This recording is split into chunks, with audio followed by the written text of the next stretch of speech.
यही चेपबाट निस्कनु पर्ने हुन्छ। अनि बुढापाका अब हामी गुफातिर प्रवेश गरिसकेका। एउटा मात्र लाइट दिएको छ इन्ट्रान्स प्रवेशद्वार।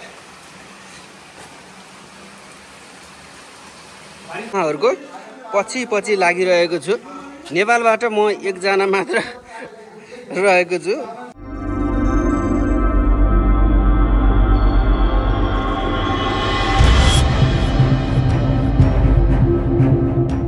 हजुरहरू सबैमा मेरो नमस्कार छ। अहिले म पोखरा वडा नम्बर 16 चमेरो गुफा अगाडि छु।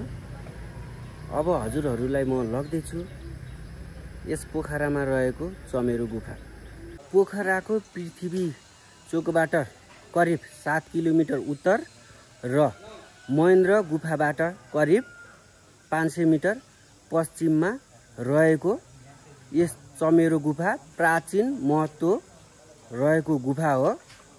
यस गुफाको लम्बाइ करिब 200 मिटर रहेको छ। यस चमेरो गुफामा आउनको लागि गाडीहरू यहीँसम्म लाग्छ र आफूले लिएर आएका साधनहरू पनि यही पार्किङ गर्न सकिन्छ। अगाडि देख्न सक्छौँ चमेरो गुफा प्रवेशद्वार।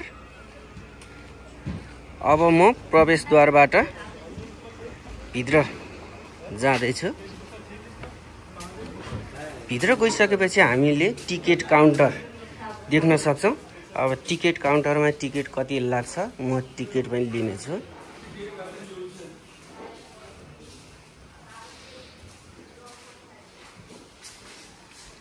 हजुरहरूले टिकटको लागि यहाँ देख्न सक्नुहुनेछ।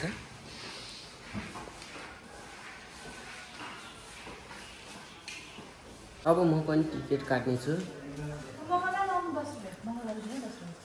सर एकजनाको टिकट कति होला? 50 रुपैयाँ। 50।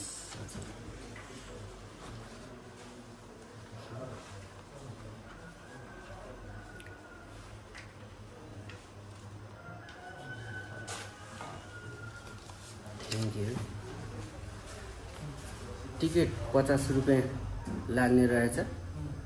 टिकट पनि लिइसकेँ।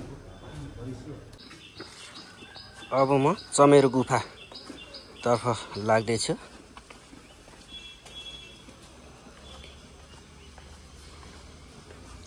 यो चमेरो गुफा पनि एकदमै चर्चित ठाउँ रहेको छ।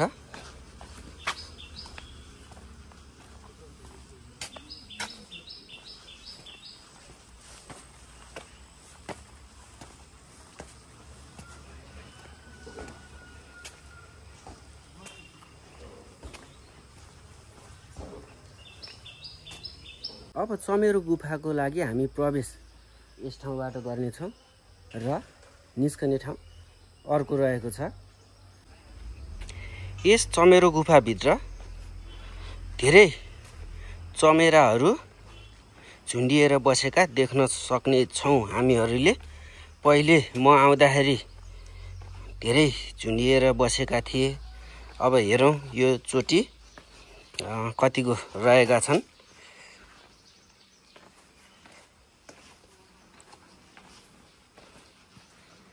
चमेरो गुफा एकदमै अँध्यारो रहेको छ। यस गुफामा जानको लागि हामीहरूलाई टिकट काउन्टरबाट टर्च लाइट दिएको हुन्छ।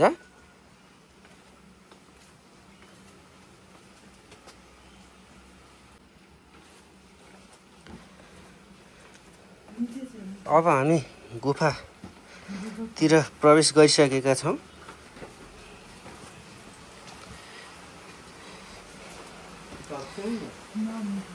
दुईजना बाह्य पर्यटक हुनुहुन्छ।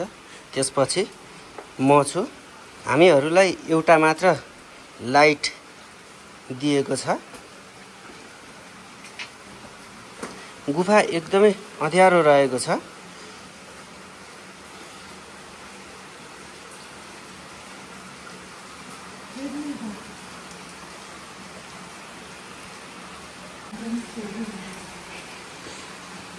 गुफा एकदमै अँध्यारो छ।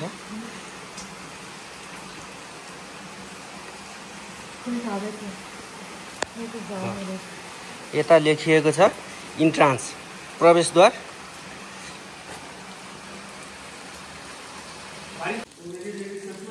हजुरहरू देख्न सक्नुहुनेछ चमेरो गुफा।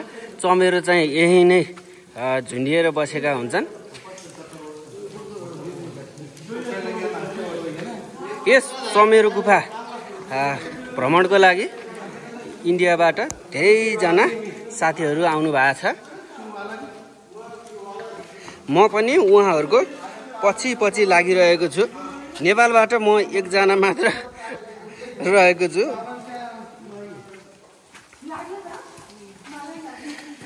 लाइटको कमीले गर्दा हामीले धेरै देखाउन पनि सकेका छैनौँ।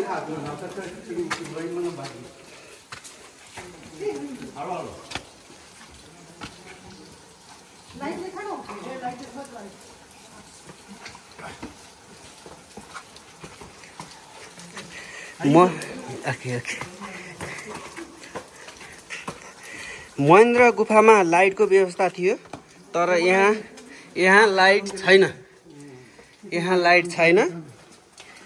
यहाँ टर्च दिएको हुन्छ, त्यही टर्चको भरमा हामीहरूले हिँड्नुपर्ने हुन्छ। जस चमेरो गुफा यस्तो रहेको छ, हजुरहरूले हेर्नु होला।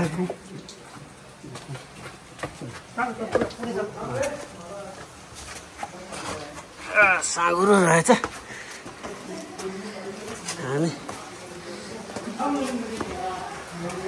हामी गुफाबाट बाहिरतर्फ लाग्दैछौँ। यस गुफामा पानी पनि एकदमै बगिरहेको रहेछ। माथि ढुङ्गाबाट तप पानी चुइरहेको छ।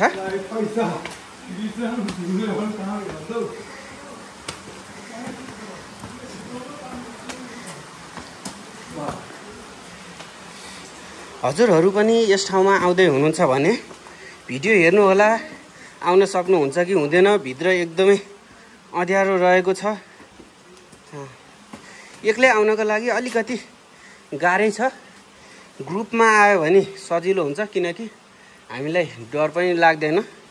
हुन त यस चमेरो गुफामा हामीले त्यहाँ भन्यौँ भनेदेखि साथी पनि पठाइदिनुहुन्छ उहाँहरूले।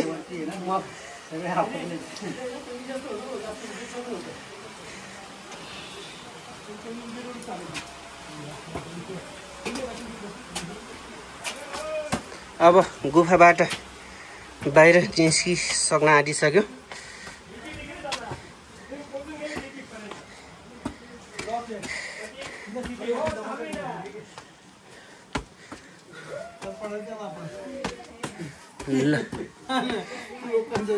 अब हामी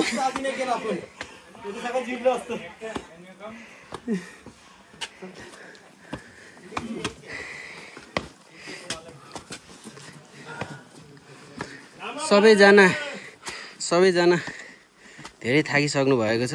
गुफाबाट माथितिर उक्लँदा अलिकति स्वाँ अलिकति पसिना पनि आएको छ। उहाँहरू सबै इन्डियाबाट हुनुहुन्छ। जे होस्, उहाँहरूसँगै म पनि गएँ, एकदमै रमाइलो भयो। नेपालबाट म एकजना मात्र थिएँ, तर उहाँहरूको साथ पाएकोले जे होस् रमाइलो भयो। यस चमेरो गुफामा प्रवेश उतापट्टिबाट गरिन्छ भने निस्कने ठाउँ यहाँ रहेको छ। हजुरहरूले देख्न सक्नुहुनेछ। यस ठाउँबाट निस्कनको लागि अलि धेरै नै गाह्रो छ, किनकि यो साँघुरो छ। त्यसैले हजुरहरूले विचार गर्नुपर्ने कुरा यो छ कि यदि गुफामा प्रवेश गर्नुभयो सकिन्छ भने यताबाट आउनु होला, नत्र भने त्यही बाटोबाटै फर्केर आउन सकिनेछ। जुन ठाउँबाट प्रवेश गरिसक्यो हो त्यसै ठाउँबाट हामी फर्किने। हजुरहरूले राम्रोसँग हेर्नु होला ल, यो निस्कने ठाउँ।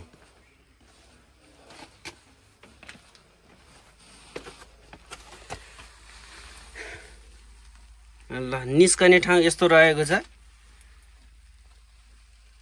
यही चेपबाट निस्कनु पर्ने हुन्छ। अनि बुढापाका अनि अलि मोटा व्यक्तिहरूको लागि कस्तो होला त आफै सोच्नुस् त। जो सोचेको भन्दा गाह्रो छ है, धेरै नै गाह्रो हुन्छ। गुफाभित्र प्रवेश गरेर पनि आइयो। पसिना अलिकति आएको छ। हजुरहरू आएपछि थाहा हुन्छ हजुरहरूको पनि आउनेछ। ल यति भन्दै चमेरो गुफाको भिडियो यति नै। हजुरहरूलाई भिडियो कस्तो लाग्यो त? भिडियोमा साथ दिएर बसिदिनु भएकोमा धेरै धेरै धन्यवाद।